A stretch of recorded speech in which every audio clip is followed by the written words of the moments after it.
کوئی پردہ نہیں۔ اور جن پر اس بات کا غلبہ ہو گیا، آپ دیکھتے ہیں تاریخ میں ایسی حیرتناک مثالیں آ گئی کہ 4 گواہ چاہیے زنا ثابت کرنے کے لیے کہ اس مرد عورت نے بدکاری کی، 4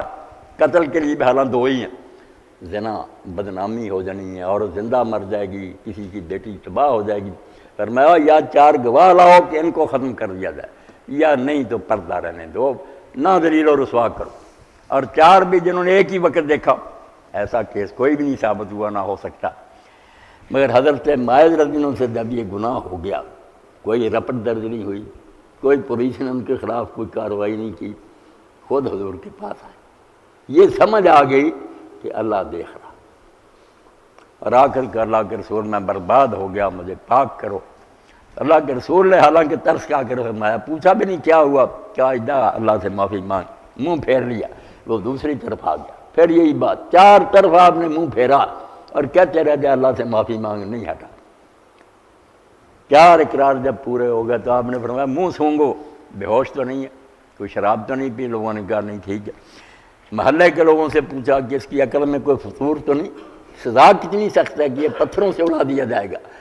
تو لوگوں نے کہا نہیں یا رسول اللہ، یہ ہمارے تندرست اور بالکل ٹھیک ٹھاک لوگوں میں سے ہے، مگر اس سے غلطی ہو گئی جس کی وجہ سے اب یہ سو نہیں سکتا۔ بے چین ہو گیا کہ اس طرح اگر میں خدا کے سامنے چلا گیا تو کیا ہوگا؟ تو رسول اللہ نے حکم دیا، پھر ان کو جب سنسار کیا گیا تو دوسرے یا تیسرے دن صحیح مسلم میں آتا حضور آئے تو لوگ بیٹھے ہوئے تھے، تازہ خبر تھی، کوئی کچھ کہہ رہا تھا، کچھ تو بعض لوگوں نے ہی کہا کہ یہ نہ ان حرکتوں سے باز آیا، اب دیکھو کس طرح کتے کی موت مرا، یہ لفظ کیا ہے؟ تو حضور نے فرمایا ایسا نہ کہو، اس کے لیے بخشش کی دعا کرو۔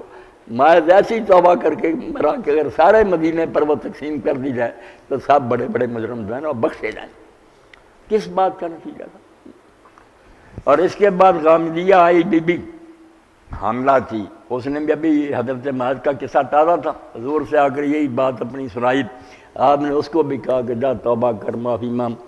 اس نے کہا اب یا رسول اللہ ماعز کو بھی ٹالتے تھے، مگر وہ آخر سزا بہت کم رہا، آپ بس مجھے سزا دیں، میں یہ کوئی سننا نہیں چاہتا۔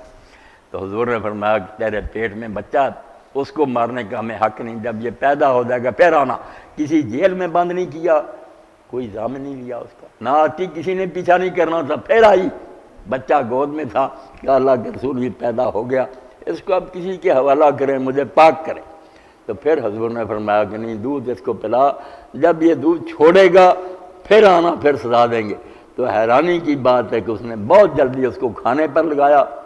ٹکڑا روٹی کا اس کے ہاتھ میں دیا بچے کے، لے کر آئے، کہا یا رسول اللہ آپ یہ روٹی کھانے لگا کسی کے حوالے کریں، آپ مجھے پاک کر۔ جب اس کے خون کے چھینٹے کو زمین میں گاڑ پر اس کو پتھر مارے نا تو چھینٹے آئے، تو ایک صحابی نے لعنت کر دی، حضور نے فرمایا تم لعنت کر رہے ہو، اللہ کے بندے، اس نے تو وہ توبہ کی، وہ جنت کی نہروں میں تیر رہی ہے، تم اس کو لعنت کر رہے ہو۔ تو یہ سارا نتیجہ اسی کا تھا کہ لوگوں کے دلوں میں یہ بات بیٹھ گئی۔ اب سکول ہیں، کالج ہیں، ڈگریاں، سارے، کوئی نہیں مانتا کہ خدا مجھے دیکھ رہا،